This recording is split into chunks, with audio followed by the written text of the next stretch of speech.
ഓം ശ്രീ ലക്ഷ്മി നരസിംഹം ശരണം പ്രപദ്യേ. നമ്മൾ പലരും പല ദേവതമാരുടെ ഭക്തന്മാരാണ്. പ്രത്യേകിച്ച് ഷൺമഠ പ്രകാരമുള്ള ബ്രഹ്മസ്വരൂപികളായിട്ടുള്ള ദേവതമാർ 6 എന്ന് നമ്മൾ പറയും. വിഷ്ണു, ശിവൻ, ദേവിയുടെ എല്ലാ സ്വരൂപങ്ങളും, ഗണപതി, അതുപോലെ തന്നെ കാർത്തികേയൻ, പിന്നെ സൂര്യൻ. ഇങ്ങനെയാണ് നമ്മൾ ഷൺമഠം ആദിശങ്കരാചാര്യൻ നമ്മൾക്ക് തന്നത്.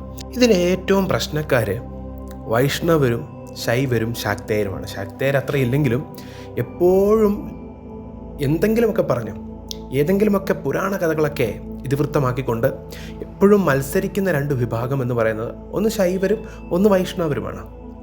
അതിന് പ്രധാനപ്പെട്ട കാരണമെന്ന് പറയുന്നത് ഓരോ പുരാണങ്ങളുടെ വ്യത്യസ്തതയാണ്. അതിനെക്കുറിച്ച് ചർച്ച ചെയ്യുന്നതിന് മുൻപ് ആദ്യം മനസ്സിലാക്കണം, ശിവനും വിഷ്ണുവും 2 ആണോ?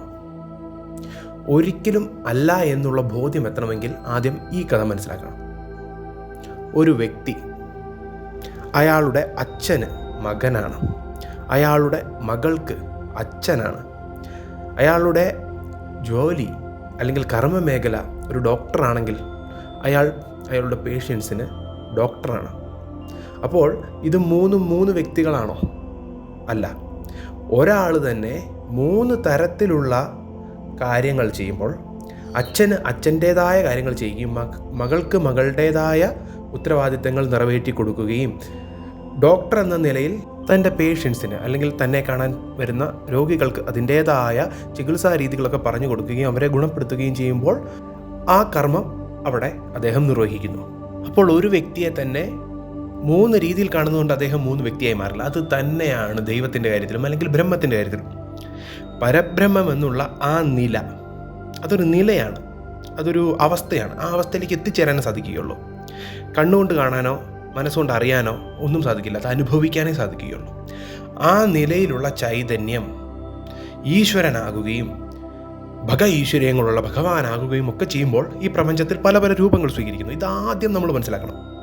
ആ കേവല മേഘമായ ബ്രഹ്മബോധം തന്നെയാണ് പല രൂപങ്ങൾ സ്വീകരിക്കുന്നത്. മഹാകാളിയാകുന്നത്, മഹാകാലനാകുന്നത്, മഹാകാൾ ശിവൻ്റെ ഏറ്റവും വലിയ രൂപമാണ്, നമുക്കറിയാം. ശിവനാകുന്നത്, വിഷ്ണുവാകുന്നത്, കൃഷ്ണനാകുന്നത്, ഇതെല്ലാം ഒരു ഭഗവാൻ തന്നെയാണ്. ഇപ്പോൾ വിഷ്ണു ഭഗവാൻ തന്നെ വ്യത്യസ്തമായ സ്വരൂപങ്ങൾ എടുക്കുമല്ലോ. ദശാവതാരങ്ങളിലാണെങ്കിലും അല്ലെങ്കിൽ മണൽത്തരികൾ പോലെ അവതാരമുണ്ട്. അതിലേറ്റവും ശ്രേഷ്ഠമായ 10 അവതാരങ്ങൾ നമ്മൾ പറയും. ആ 10 അവതാരങ്ങളിൽ പോലും വ്യത്യസ്തമാണ്. പക്ഷേ സത്യമായിട്ടുള്ള അവരുടെ എല്ലാം ആന്തരിക തത്വം എന്ന് പറയുന്നത് നാരായണനാണ്. അതുപോലെ തന്നെ ശിവനും വിഷ്ണുവും ഏതു രൂപത്തിൽ നമ്മൾ കണ്ടാലും ആന്തരികമായ തത്വം ഒന്ന് തന്നെ. എവിടെയാണ് ഈ സംശയം വരുന്നതെന്ന് വെച്ചാൽ ശക്തിയുടെ കാര്യത്തിലാണ്. എൻ്റെ ദേവൻ ശക്തനാണ്, നിൻ്റെ ദേവൻ കുറച്ച് ശക്തത കുറവുണ്ട്, അല്ലെങ്കിൽ എൻ്റെ ദേവനാണ് ശ്രേഷ്ഠൻ, എൻ്റെ ദേവൻ്റെ ഈ കഥ കേട്ടോ. അപ്പോൾ ആ പുരാണ പ്രകാരമുള്ള കാര്യം ആദ്യം മനസ്സിലാക്കണം. ഓരോ പുരാണത്തിലും ഓരോരോ ദേവതമാരെയാണ് ഹീറോയായിട്ട് അല്ലെങ്കിൽ നായകന്മാരായിട്ട് കാണുന്നത്. ബാക്കിയുള്ള ദേവതമാരൊക്കെ ഉപനായകന്മാരാണ്. ശിവപുരാണം എടുത്താൽ അവിടെ ശിവഭഗവാനാണ് ഹീറോ, ബാക്കിയുള്ളവരെല്ലാം ഉപനായകന്മാരാണ്, സപ്പോർട്ടിംഗ് ആർട്ടിസ്റ്റാണ്. ശിവനാണ് മെയിൻ ഹീറോ. എന്തു വലിയ പ്രവർത്തനമാണെങ്കിലും എന്തു സൃഷ്ടിക്ക് എന്തൊക്കെ പ്രശ്നം വന്നാലും എല്ലാം പരിഹരിക്കുന്നത് ശിവഭഗവാനാണ്. ഇതേ കഥ നമുക്ക് വിഷ്ണു പുരാണങ്ങളിൽ അല്ലെങ്കിൽ വൈഷ്ണവമായിട്ടുള്ള പുരാണങ്ങളിലേക്ക് വരുമ്പോൾ നേരെ തിരിച്ചു കാണാൻ സാധിക്കും. വിഷ്ണു ഭഗവാൻ ഹീറോ ആകുകയും ബാക്കിയുള്ള ദേവതമാരൊക്കെ സപ്പോർട്ടിംഗ് ആർട്ടിസ്റ്റ് ആകും. ഇതേ കാര്യം തന്നെ നമ്മൾ സ്കന്ദപുരാണം എടുത്താൽ സ്കന്ദനെ, മുരുകനെ ഹീറോയായി വാഴ്ത്തും, നായകനാക്കി വാഴ്ത്തും. ബാക്കിയുള്ള ദേവതമാരെല്ലാം ഈ ദേവൻ്റെ അടിപണിയുന്നവരാണ് അല്ലെങ്കിൽ സ്തുതിച്ച് നിൽക്കുന്നവരാണ്. അവിടെ നമ്മൾക്ക് മഹാദേവനെ പോലും, സ്വന്തം പിതാവായ മഹാദേവനെ പോലും കാണാൻ സാധിക്കും. അപ്പോൾ ഇതിനെല്ലാം കാരണം എന്താണ്? അതാണ് നമ്മൾ ആദ്യം മനസ്സിലാക്കേണ്ട കാര്യം. ഇപ്പോൾ നിങ്ങളൊരു ഭക്തനാണെന്നുള്ള നിലയിലെത്തുക. നിങ്ങൾ ഭക്തനാണെങ്കിൽ നിങ്ങളെ ഒരു ദേവനെയാണ് തിരഞ്ഞെടുക്കുന്നത്. നിങ്ങളുടെ ഉപാസനയ്ക്കായി അല്ലെങ്കിൽ നിങ്ങളുടെ ഈ ദേവനിലേക്ക് അടുക്കണമെന്നുള്ള പ്രകാരം നിങ്ങൾ ഒരു ദേവനെ തിരഞ്ഞെടുക്കും. ഈ ദേവനെ ദേവനായി കേന്ദ്രീകരിച്ചുകൊണ്ട് ആ ദേവനിലേക്ക് ലയിക്കുക, മുക്തി നേടുക, അതാണ് നിങ്ങളുടെ ലക്ഷ്യം. അതിനിടയ്ക്ക് നമുക്ക് കുടുംബദേവി അല്ലെങ്കിൽ ദേശദേവൻ അല്ലെങ്കിൽ ഗുരു ഇതൊക്കെ വേണം. അതൊഴിച്ചുകൊണ്ട് വേണ്ടവർക്കെല്ലാം വേണ്ടത് ചെയ്തുകൊണ്ട് പിന്നെ നമ്മൾ കേന്ദ്രീകരിക്കുന്നത് ഇഷ്ടദേവനെയാണ്. ആ ഇഷ്ടദേവൻ ഏകമാണ്. അപ്പോൾ നമ്മൾ ആ ഇഷ്ടദേവനെ എല്ലായിടത്തും കാണണം. ആദ്യം ആ ഇഷ്ടദേവനോട് ഒരു തരത്തിലുള്ള വൈകാരികമായിട്ടുള്ള കണക്ഷൻ വരണം, അല്ലെങ്കിൽ വൈകാരികമായിട്ടുള്ള ഒരു ബന്ധം വരണം. ആ ബന്ധം എന്തുകൊണ്ടാണ് വരേണ്ടത്? അത് എൻ്റേതാണെന്നുള്ളൊരു ചിന്ത ആദ്യം വരണം. അതിനുവേണ്ടി നമ്മൾ ആദ്യം എന്ത് ചെയ്യണം?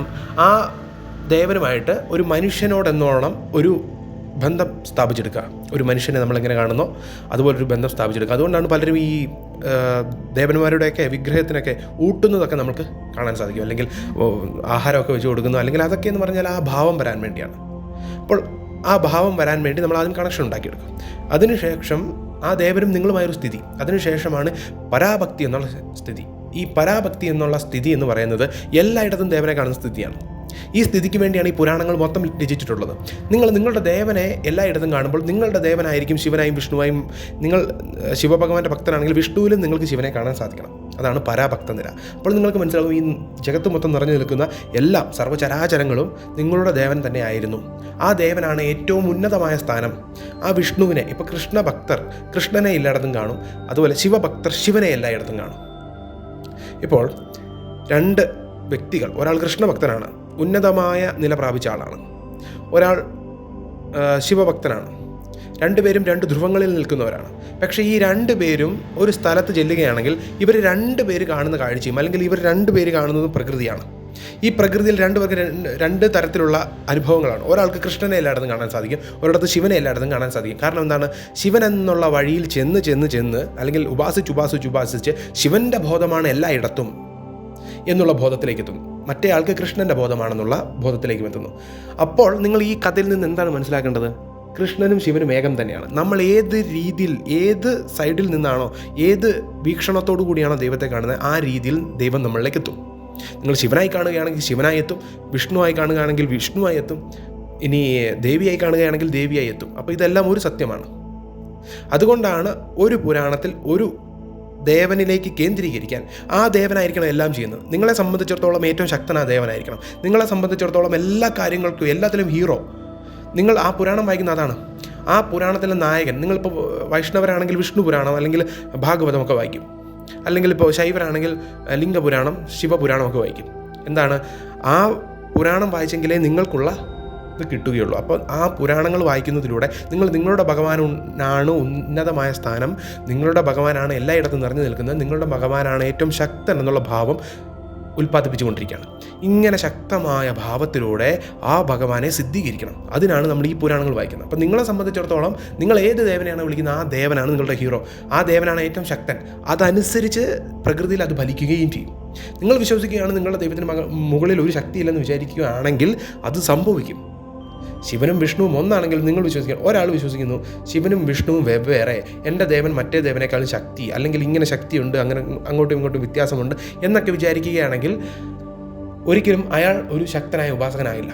അതേസമയം ശിവനും വിഷ്ണുവും ബ്രഹ്മാവുമായിട്ട് എല്ലാം നിറഞ്ഞു നിൽക്കുന്നത് നിങ്ങൾ വിളിക്കുന്ന ദേവനാണ്. ആ ദേവനാണ് ഏറ്റവും ശക്തൻ എന്നുള്ള ആ ബോധത്തോടു കൂടി നിങ്ങൾ ഉപാസന ചെയ്യുകയാണെങ്കിൽ നിങ്ങളെ ഒന്നിനും തടുക്കാനോ തടയാനോ സാധിക്കില്ല. നിങ്ങളൊരു ശക്തനായിട്ടുള്ളൊരു ഭക്തനായി മാറും, ഒരു പരാഭക്ത നിലയിലേക്ക് ചെല്ലും. അപ്പോൾ ആ പരാഭക്തം നിലയിലേക്ക് ചെല്ലാൻ സാധിക്കാതെ ഉഴണ്ടു നിൽക്കുന്നവരാണ് ശിവനെയും വിഷ്ണുവിനെയും കുറ്റം പറയുന്നത്. ഞാൻ വിഷ്ണു ഭക്തനാണ്, അതുകൊണ്ട് തന്നെ കമൻറ്റ് സെക്ഷനിൽ ഞാൻ തക്കതായ മറുപടി കൊടുക്കും. വിഷ്ണു ഭക്തരാണെങ്കിൽ അവരുടെ അഹങ്കാരം തീർത്തുവിടും, ഇനി ശിവഭക്തരാണെങ്കിൽ അവരുടെ അഹങ്കാരം തീർത്തുവിടും. കാരണം എന്താണ്? ഇവരുടെ അഹങ്കാരം ഉടഞ്ഞു കഴിയുമ്പോഴേ, നമ്മളുടെ അഹങ്കാരം ഉടഞ്ഞു കഴിഞ്ഞാലേ നമ്മൾക്ക് ഇതെല്ലാം ഏകം എന്നുള്ള ഭാവത്തിലേക്ക് എത്താൻ സാധിക്കുകയുള്ളൂ. ഇനി ഈ ഞാൻ പറഞ്ഞു ആ ബ്രഹ്മബോധം പല പല സ്വരൂപങ്ങൾ എടുക്കുമ്പോൾ ആ സ്വരൂപത്തിൻ്റെ അനുസരിച്ച് ശക്തി വ്യതിയാനങ്ങളും ഉണ്ട്, ഇല്ലെന്ന് പറയില്ല. അപ്പോൾ 10 അവതാരങ്ങളിൽ തന്നെ വിഷ്ണു ഭഗവാന്റെ അവതാരമാണ് 10 രീതിയിൽ നിൽക്കുന്നത്. അല്ലെങ്കിൽ നമ്മളിപ്പോൾ പറയാം നരസിംഹസ്വാമി, ശ്രീരാമസ്വാമി, കൃഷ്ണൻ, അല്ലെങ്കിൽ പരശുരാമൻ, ഇങ്ങനെയൊക്കെ പലതരത്തിൽ ഭഗവാന്റെ ചൈതന്യങ്ങൾ നിൽക്കുമ്പോഴും ഓരോ ഗുണങ്ങളും ഓരോ ശക്തിയുമാണ് ഓരോ ദേവതമാർക്കും. ശക്തി രീതിയിൽ നിങ്ങളൊരു വെറും ദേവതാ രൂപത്തിൽ കണ്ടു കഴിഞ്ഞാൽ അങ്ങോട്ടും ഇങ്ങോട്ടുമൊക്കെ ശക്തി വ്യതിയാനങ്ങളുണ്ടാവും. ഇപ്പോൾ ചിലപ്പോൾ നമ്മൾ ഒരു ഉദാഹരണം പറയുകയാണെങ്കിൽ, ഇപ്പോൾ വിഷ്ണു ഭഗവാന്റെ തന്നെ പല അവതാരങ്ങളിൽ ഒരു അവതാരത്തിന് കൂടുതൽ ശക്തിയായിരിക്കും, ചിലപ്പോൾ മറ്റ് അവതാരത്തിന് അത്രയും ശക്തി വൈഭവം കാണില്ല. പക്ഷേ ആന്തരികമായ തത്വത്തിൽ എല്ലാം ഒന്നാണ്. ആ ആന്തരികമായ തത്വത്തിലേക്ക് എത്തുന്ന ഒരാളാണ്. നിങ്ങൾക്ക് കിട്ടിയത് ഭഗവാന്റെ തന്നെ അത്ര ശക്തി വിശേഷമില്ലാത്തൊരു ഉപാസനാ രീതിയാണ് നിങ്ങൾക്ക് കിട്ടിയത്, ഒരു ദേവനാണ് നിങ്ങൾക്ക് കിട്ടിയത്. പക്ഷേ ആ ദേവൻ തന്നെയാണ് എല്ലായിടത്തും നിറഞ്ഞു നിൽക്കുന്നത് എന്നുള്ള ബ്രഹ്മബോധം നിങ്ങൾക്കുണ്ടെങ്കിൽ തീർച്ചയായും എത്ര വലിയ ശക്തിയുള്ള ഉപാസകരെക്കാളും എത്ര വലിയ ശക്തിയുള്ള സാധകരെക്കാളും നിങ്ങൾ സാധകനോ ഉപാസകനോ അല്ല, ആ ദേവൻ തന്നെയായി മാറിയിരിക്കുന്നു. ഏത് ദേവതയെ കിട്ടിയാലും ആ ദേവതയാണ് പ്രപഞ്ചം മൊത്തം നിറഞ്ഞു നിൽക്കുന്നത്. ഇപ്പോൾ എത്ര ഉഗ്രദേവതയെ വിളിച്ചാലും നിങ്ങൾ മഹാലക്ഷ്മി ദേവിയാണ് വിളിക്കുന്നതെങ്കിൽ, പക്ഷേ ആ മഹാലക്ഷ്മി ദേവിയോട് പൂർണ്ണമായ സമർപ്പണം കൊണ്ട് എല്ലായിടത്തും മഹാലക്ഷ്മിയാണെന്നുള്ള ബോധമുണ്ടെങ്കിൽ, നമ്മൾക്കറിയാം വീരലക്ഷ്മി എന്നുള്ള ഭാവത്തിൽ അമ്മയുടെ കയ്യിൽ വാളും കാര്യങ്ങളും ഒക്കെയുണ്ട്, അമ്മ ശക്തിയായ ദേവിയാണ്. പക്ഷേ നമ്മൾ ഒരു അമ്മയുടെ ഒരു സൗമ്യമായിട്ടുള്ള രൂപത്തിലൊക്കെയാണ് ആരാധിക്കുന്നതെങ്കിൽ പോലും, ഒരു ആയുധങ്ങളും വേണ്ടാത്തൊരു രൂപത്തിൽ ആരാധിച്ചാൽ പോലും നിങ്ങളുടെ വിശ്വാസം അമ്മയാണ് എല്ലായിടത്തും നിറഞ്ഞു നിൽക്കുന്നുള്ള ഒരു ബോധമുണ്ടെങ്കിൽ നിങ്ങളെ ഒരു തരത്തിലുള്ള മറ്റു ഉപാസകർക്കും തടയാൻ സാധിക്കില്ല. ആ ബോധമെത്തിയാൽ ഏത് വലിയ ഉപാസകനായിക്കൊള്ളട്ടെ നിങ്ങളെ തടയാൻ സാധിക്കില്ല. കാരണം നിങ്ങളും ദൈവവും ഒന്നാകുന്നൊരു സ്ഥിതിയിലേക്ക് നിങ്ങൾ എത്തിയിരിക്കുന്നു. അപ്പോൾ ആദ്യം മനസ്സിലാക്കേണ്ട ഒരു കാര്യം, എൻ്റെ ദേവനാണോ നിൻ്റെ ദേവനാണോ എന്നുള്ള ശക്തൻ എന്നുള്ള ആ താരതമ്യം വിട്ടിട്ട് നമ്മൾ മനസ്സിലാക്കേണ്ട ഒരു കാര്യമുണ്ട്. ഈ പല പല ദേവതാരൂപങ്ങൾക്ക് ആ ശക്തി വൈഭവത്തിനൊരു ലിമിറ്റുണ്ട്, ഒരു പരിധിയുണ്ട്. ഇപ്പോൾ സുബ്രഹ്മണ്യനെ വിളിക്കുകയാണെങ്കിൽ സുബ്രഹ്മണ്യൻ്റെ ആ സ്വരൂപത്തിന് അല്ലെങ്കിൽ ആ സ്വഭാവത്തിന് അല്ലെങ്കിൽ ആ ഗുണത്തിനൊരു പരിധിയുണ്ട്. എങ്കിൽ സുബ്രഹ്മണ്യ തത്വം, യഥാർത്ഥ സുബ്രഹ്മണ്യൻ്റെ തത്വം, ആ രൂപത്തിനുള്ളിലൂടെ നമ്മൾ സഞ്ചരിച്ച് ആ ഭഗവാന്റെ യഥാർത്ഥ രൂപത്തെ ഉപാസിച്ച് ആ ഗുണങ്ങളെല്ലാം കൈവരിച്ചുകൊണ്ട് ഗുണാതീതമായ യഥാർത്ഥ സുബ്രഹ്മണ്യ തത്വത്തിലേക്ക് എത്തുമ്പോൾ, നമ്മൾ സുബ്രഹ്മണ്യൻ എന്നുള്ള യഥാർത്ഥ ബ്രഹ്മബോധത്തിലേക്ക് എത്തുമ്പോൾ ആ ബ്രഹ്മബോധത്തിന് ഒരു തരത്തിലുള്ള പരിധിയുമില്ല, ഒരു ലിമിറ്റുമില്ല. എങ്കിൽ ഒരു വ്യക്തിയായിട്ട് ഒരു ഗുണത്തിൽ ആരാധിക്കുമ്പോൾ ലിമിറ്റുണ്ട്. അപ്പോൾ ഈ ബോധ്യം നമുക്ക് വന്നു കഴിഞ്ഞാൽ തന്നെ എല്ലാം മനസ്സിലായി. അപ്പോൾ നമ്മൾ എന്ത് മനസ്സിലാക്കണം? ദേവതമാരെ പരസ്പരം നമ്മൾ താരതമ്യപ്പെടുത്തുമ്പോൾ, നമ്മളൊരു ഗുണത്തെ താരതമ്യപ്പെടുത്തുമ്പോൾ നമ്മളുടെ ഉപാസനയും അത്രയ്ക്കും നീചമാകും, അത്രയ്ക്കും കീഴ്പോട്ട് പോരും. ആ ഗുണത്തെ നമ്മൾ താരതമ്യപ്പെടുത്തുമ്പോൾ എൻ്റെ ദേവൻ്റെ ഗുണം നിങ്ങളുടെ ദേവനേക്കാളും, ഇപ്പോൾ സൗന്ദര്യമാകട്ടെ, ആ ദേവൻ്റെ കയ്യിലിരിക്കുന്ന ആയുധങ്ങളാകട്ടെ, ഇതെല്ലാം ഗുണത്തിനനുസരിച്ച് വ്യത്യസ്തപ്പെടുന്ന ഒരു ദൈവത്തിൻ്റെ തന്നെ ഭാവങ്ങളാണ്. അപ്പോൾ ഈ ഭാവങ്ങളെ തമ്മിൽ നമ്മൾ കമ്പയർ ചെയ്യുമ്പോൾ നമ്മളുടെ, അല്ലെങ്കിൽ ഭാവങ്ങളെ തമ്മിൽ താരതമ്യം ചെയ്യുമ്പോൾ നമ്മളുടെ ശക്തി കുറയുകയാണ്. ഇതെല്ലാം ഏകം എങ്കിൽ നിങ്ങളുടെ ഏതാണോ ദേവൻ, ആ ദേവനാണ് ഏറ്റവും ഉന്നതമായ സ്ഥാനം, ആ ദേവൻ തന്നെയാണ് എല്ലാ ദേവനും എന്നുള്ള ഒരു ബോധം ഉണ്ടാവണം. ഇപ്പോൾ നിങ്ങളൊരു ശിവക്ഷേത്രത്തിൽ ചെന്നാൽ പോലും ആ ശിവനെ നോക്കി നിങ്ങൾ വിഷ്ണു ഭക്തനാണെങ്കിൽ വിഷ്ണു എന്നുള്ള രീതിയിൽ കുമ്പിടാൻ പഠിക്കണം. അപ്പം ആ ഒരു ഇതുണ്ടെങ്കിൽ നിങ്ങൾക്കൊരു വലിയ സംശയം മാറും, ഈ ദേവനെ വിളിക്കാതെ മറ്റേ ദേവനെ വിളിച്ചാൽ പഴങ്ങും. ഒരിക്കലും ഇല്ല. ഇതെല്ലാം ബ്രഹ്മബോധമായ സത്യമാണ്. അതാണ് ഒരു ഉപാസകന് ഒരു ദേവൻ മതി. ആ ഉപാസകൻ ആ ദേവനല്ലാതെ വേണ്ട കാര്യങ്ങളെന്ന് പറയുന്നത് ഒന്ന് ഗണപതി ഭഗവാനെ നമ്മൾക്ക് കൂടിയെത്തിയിരിക്കുകയുള്ളൂ. ഇപ്പോൾ പലരും വിശ്വക്സേനയാണെന്നൊക്കെ പറയും വൈഷ്ണവരാണെങ്കിൽ, എന്തുമായിക്കൊള്ളട്ടെ, പക്ഷേ ഗണപതി ഭഗവാൻ വേണം, ഗുരു വേണം, അല്ലെങ്കിൽ ദേശദേവൻ, കുലദേവി, ഈ 4 കാര്യങ്ങളുണ്ടെങ്കിൽ ആ 4 കാര്യങ്ങൾ സ്മരിച്ചാൽ മതി. അതതിൻ്റെ ഒരു രീതി ആയതുകൊണ്ട് ഗുരുവൊക്കെ വേണം. അതുകൊണ്ട് അതിൻ്റെ ഒരു രീതി അല്ലാതെ നമ്മൾ ഏകാഗ്രതമായി ഒരു ശക്തിയെ നോക്കി സഞ്ചരിക്കുമ്പോൾ, നമ്മൾ അർജുനൻ്റെ കഥ ഓർക്കണം. അർജുനനോട് എന്താണ് കാണുന്നതെന്ന് ചോദിച്ചപ്പോൾ ആ പക്ഷിയുടെ കണ്ണുകൾ മാത്രമേ എനിക്ക് കാണാൻ സാധിക്കുന്നുള്ളൂ എന്ന് പറഞ്ഞ അത്രയും ഏകാഗ്രത നമ്മൾക്ക് വരണം. നമ്മളുടെ ഉപാസനയിൽ നമ്മളുടെ ദേവനാണ് എല്ലാം എന്നുള്ള ഒരു ബോധ്യത്തോടു കൂടി മുന്നോട്ട് സഞ്ചരിച്ചാൽ നമ്മൾക്കെല്ലാം കിട്ടും. അല്ലാതെ എൻ്റെ ദേവനാണ് വലുത്, നിൻ്റെ ദേവൻ ചെറുതാണ് എന്നുള്ളൊരു ഭാവത്തിലേക്ക് എത്തരുത് നമ്മൾ. അങ്ങനെ എത്തുമ്പോഴാണ് ഈ പ്രശ്നങ്ങളെല്ലാം ഉണ്ടാകുന്നത്, നമ്മൾ വ്യത്യസ്തരാകുന്നത്. അല്ലെങ്കിൽ സനാതനധർമ്മം എന്ന് പറയുന്നത് ഒരാൾ വൈഷ്ണവരും ഒരാൾ ശൈവരുമാകുന്നത് പ്രശ്നം എന്ന് പറയുന്നത് പല വ്യത്യസ്ത കോണുകളിൽ നിന്ന് ചിന്തിക്കുമ്പോഴാണ്. പക്ഷേ ഇതെല്ലാം ഒന്നാണ് എന്നുള്ളൊരു ബോധം. അതിന് ഉത്തമ ഉദാഹരണമാണ് ഞാനിപ്പോൾ പറയാൻ പോകുന്ന കഥ. അന്ധരായിട്ടുള്ള കുറച്ചാളുകൾ. അന്ധരെന്ന് ഉദ്ദേശിക്കുന്നത് എന്തന്തരാണ്? നമ്മൾക്ക് ബോധമില്ലായ്മയുണ്ടല്ലോ, അതായത് മനുഷ്യർക്ക് തിരിച്ചറിയാൻ സാധിക്കാത്തത്, അല്ലെങ്കിൽ ജാതിമത കലഹങ്ങൾ, അല്ലെങ്കിൽ ഇപ്പോൾ ഇത് പറഞ്ഞ പോലെ ശൈവ വൈഷ്ണവ കലഹങ്ങൾ, ഇതൊക്കെയാണ് അന്ധത. അല്ലാതെ നമ്മൾ ഉദ്ദേശിക്കുന്ന കാഴ്ച പരിമിതിയല്ല. അന്ധത എന്ന് പറഞ്ഞാൽ ഉള്ളിലെ അന്ധതയാണ്. അങ്ങനെ ഉള്ളിൽ അന്ധതയുള്ള കുറച്ച് ആളുകൾ ആനയെ കാണാൻ പോയതുപോലെയാണ്. ആനയുടെ തുമ്പിക്കൈയെ കയറി പിടിച്ച ആൾ പറഞ്ഞു ആന വളഞ്ഞിരിക്കുന്ന ഒരു സാധനമാണ്.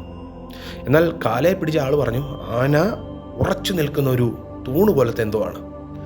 ആനയുടെ കൊമ്പെ പിടിച്ച ആൾ പറഞ്ഞു ആന നീണ്ട എന്തോ സാധനമാണ്. ഈ ഓരോരുത്തരും അവരുടേതായ വീക്ഷണങ്ങളാണ് പറയുന്നത്. അത് സത്യമല്ല. ആന എന്ന് പറയുന്നത് ഇവരാരും ഉദ്ദേശിക്കുന്ന ഒരു സാധനമല്ല, അതൊരു വലിയ സാധനമാണ്. അങ്ങനെ മനസ്സിന് അന്ധത ബാധിച്ച നമ്മൾ ഇവിടെ എന്താണ് ചെയ്യുന്നത്? വിഷ്ണു ഭഗവാൻ എന്നുള്ള രൂപത്തിൽ ദൈവത്തെ മനസ്സിലാക്കിയെങ്കിൽ അത് മാത്രമാണ് സത്യമെന്ന് പറയുന്നു. ശിവ ഭഗവാൻ എന്നുള്ള രൂപത്തിലാണ് മനസ്സിലാക്കിയെങ്കിൽ അതാണ് സത്യമെന്ന് പറയുന്നു. എങ്കിൽ ഈ ദേവന്മാരുടെ എല്ലാം പൂർണ്ണതയെ നമ്മൾ അംഗീകരിക്കുന്നില്ല. ശിവൻ തന്നെ പൂർണ്ണനാണ്, വിഷ്ണു തന്നെ പൂർണ്ണനാണ്. എങ്കിൽ വിഷ്ണു പൂർണ്ണനാകുന്നത് എപ്പോഴാണ്? ഒരു ഭക്തനെ സംബന്ധിച്ചിടത്തോളം വിഷ്ണു എപ്പോഴോ പൂർണ്ണനാണ്. പക്ഷെ നമ്മൾക്ക് എപ്പോഴാണ് പൂർണ്ണനാകുന്നത്? വിഷ്ണുവിൻ്റെ പൂർണ്ണതത്വം നമ്മൾക്ക് മനസ്സിലാവുമ്പോഴാണ്. അല്ലാതെ വിഷ്ണു ഭഗവാനെ ഒരു രൂപത്തിൽ ആരാധിച്ച ഇതാണ് വിഷ്ണു ശിവനേക്കാൾ കേമനാണ് എന്നുള്ള ഭാവത്തിലിരിക്കാതെ എല്ലാമായിട്ട് നിറഞ്ഞു നിൽക്കുന്നത് ഈ ഭഗവാന്റെ ആന്തരിക സത്യമാണല്ലോ എന്നുള്ള ബോധ്യം വരുമ്പോൾ വിഷ്ണു ഭഗവാനോടുള്ള നമ്മളുടെ ഭക്തി പൂർണ്ണമാവും. പരാഭക്തി. ഞാൻ ഉപാസന ഒന്നും പറയുന്നില്ല, പരാഭക്തി. ആ പരാഭക്തിയിലെത്തുമ്പോൾ പ്രഹ്ലാദൻ പറയുന്നത് പോലെ നമുക്ക് പറയാൻ സാധിക്കും, ഇത്രയധികം ഭക്തന്മാർ ഭഗവാൻ ഉണ്ടായിട്ടും, വിഷ്ണു ഭഗവാൻ ഉണ്ടായിട്ടും ഭഗവാന്റെ ശ്രേഷ്ഠനായിട്ടുള്ള ഭക്തൻ ആരാണെന്നറിയാമോ? പ്രഹ്ലാദനാണ്. കാരണം എന്താ? തൂണിലുണ്ട് തുരുമ്പിലുണ്ട് പിതാവേ, എൻ്റെ ഉള്ളിലും നിൻ്റെ ഉള്ളിലുമുണ്ട് പിതാവേ. അങ്ങനെയാണ് പ്രഹ്ലാദൻ പറയുന്നത്. എൻ്റെ ഉള്ളിലും നിൻ്റെ ഉള്ളിലുമുണ്ട് പിതാവേ. എൻ്റെ ഉള്ളിലും നിൻ്റെ ഉള്ളിലും ഇരിക്കുന്നത് ആ ബ്രഹ്മം തന്നെയാണ്. അതുകൊണ്ടാണ് പ്രഹ്ലാദനായിട്ട് എടുത്ത അവതാരത്തിൽ അവിടെ ശിവാംശം നമുക്ക് കാണാൻ സാധിക്കും. ഉമാപതിയായിട്ടുള്ള, നമ്മളിപ്പോൾ നരസിംഹത്താപന്യ ഉപനിഷത്തിലൊക്കെ പരിശോധിച്ച് കഴിഞ്ഞിട്ടുണ്ടെങ്കിൽ ശിവഭഗവാന്റെ പല വിശേഷണങ്ങളുണ്ട്. ഇപ്പോൾ രുദ്ര നരസിംഹമുണ്ട്, അഘോര നരസിംഹമുണ്ട്, ഘോര നരസിംഹമുണ്ട്. ഇങ്ങനെ പലതരത്തിൽ നരസിംഹസ്വാമിക്ക് വിശേഷണങ്ങളുണ്ട്. കാരണം ശിവനും വിഷ്ണുവും കൂടിച്ചേർന്ന അവതാരമാണ്. അപ്പോൾ നമുക്ക് രാമൻ്റെ കാര്യത്തിൽ അത് കാണാൻ സാധിക്കുമെങ്കിലും ഇത്രത്തോളം ഡീറ്റെയിൽഡ് ആയിട്ട് കാണാൻ സാധിക്കുന്നത് ആ ഭക്തൻ്റെ മനസ്സാണ്. ആ ഭക്തനത് മനസ്സിലാക്കി, എല്ലായിടത്തും നിറഞ്ഞു നിൽക്കുന്ന ചൈതന്യമാണെന്ന് മനസ്സിലാക്കി. അപ്പോൾ ആ എല്ലായിടത്തും നിറഞ്ഞു നിൽക്കുന്ന ചൈതന്യം ശിവനുമാണ്, വിഷ്ണുവുമാണ്, ദേവിയുമാണ്.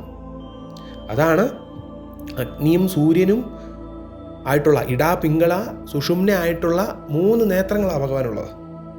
അഗ്നി ആയിട്ടുള്ള തൃക്കണ്ണും, അതുപോലെ തന്നെ ചന്ദ്രനായിട്ടുള്ളൊരു കണ്ണ്, ഇടത്തെ കണ്ണ് ചന്ദ്രനായിട്ടും വലത്തെ കണ്ണ് സൂര്യനായിട്ട് നിൽക്കുക. അപ്പോൾ അതെന്താ?